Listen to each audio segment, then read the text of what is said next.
Okay, so now we're back to part two of our conversation with Reverend Dr. Jerry Gallimore. In part one, if you missed it, we had looked at the Bible really is the authoritative word of God. And if you missed it, please go back and listen to that portion.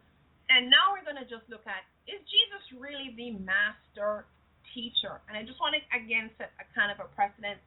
A lot of us today, we've read, Dale Carnegie's Win Friends and Influence People. We're reading all kinds of great books today about, Napoleon Hill, Think and Grow Rich, all these great books out there to help us entrepreneurs succeed. We're going to various courses and workshops and conferences and all these wonderful things.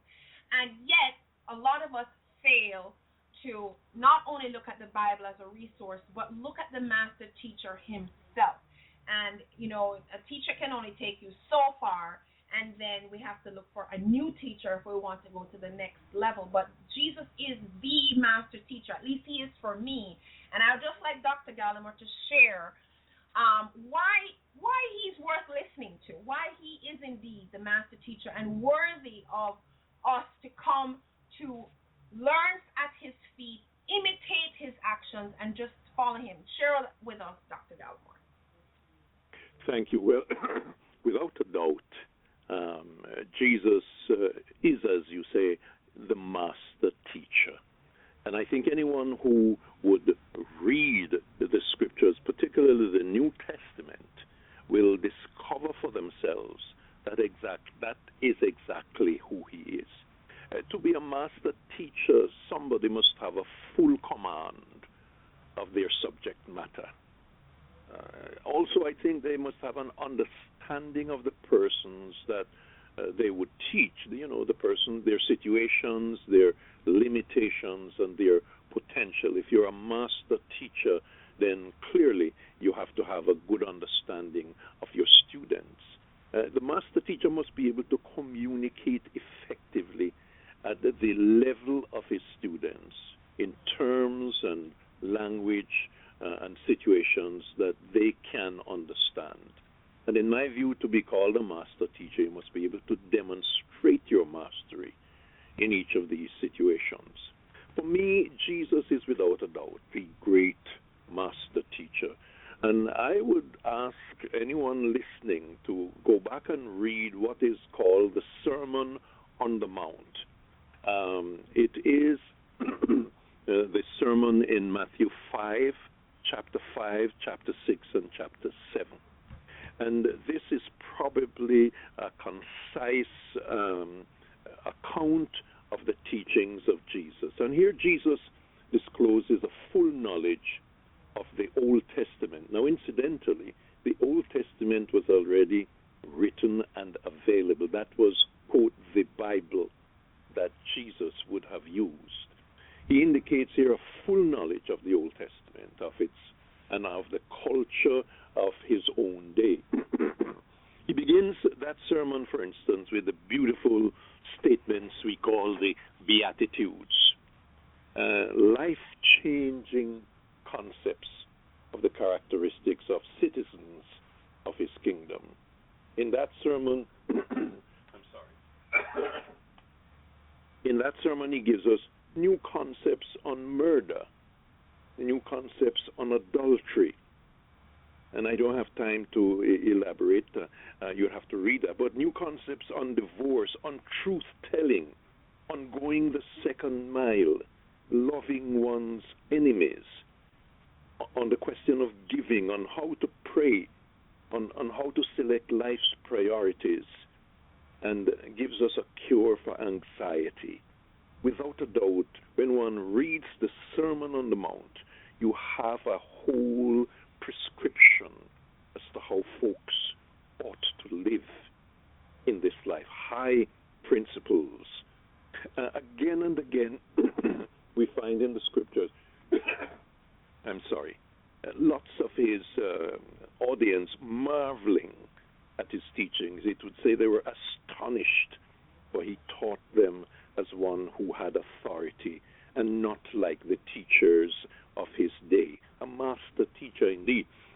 There's the account of Nicodemus, outstanding leader at teaching of Jesus says, you are a teacher come from God. No one can do what you are doing, or no one can teach what you are teaching unless God is with him. We see Jesus as the master teacher in the very language he uses, the choice of language as he speaks to his followers. Look at him when he called his disciples. His disciples, as we know, were primarily fishermen. And when he calls them, he says, follow me and I will make you fishers of men. Clearly he's using language that's going to resonate with them. When he talked to farmers, he would speak about farming language, sowing and reaping, about weeds and about wheat. That famous story of his dialogue with the woman at the well who comes at midday to draw water because her lifestyle makes it difficult for her to meet when the other women come in the early hours of the day. And Jesus meets her there, and he begins his conversation with her about water. She's there to draw water. And as a master teacher, we hear him with the common folks. He's always telling stories. And you know, when you want to get somebody's attention, just tell them a story. We call them parables. Familiar stories to teach unfamiliar truth. Earthly stories, as they used to tell me when I was a kid, to teach heavenly truth. And so he uses imagery familiar to those whom he addressed. When he met hungry folks, he would speak about the bread from heaven. As a master teacher, he's able to discern and anticipate situations to confound his critic. And for me, as the master teacher, he can see where things and actions lead, the consequences. So he will tell us the kind of life, the kind of principles, the kind of relationships that we ought to have, and what consequences flow out of those. He tells us about consequences that flow out of not paying attention to our relationship with God.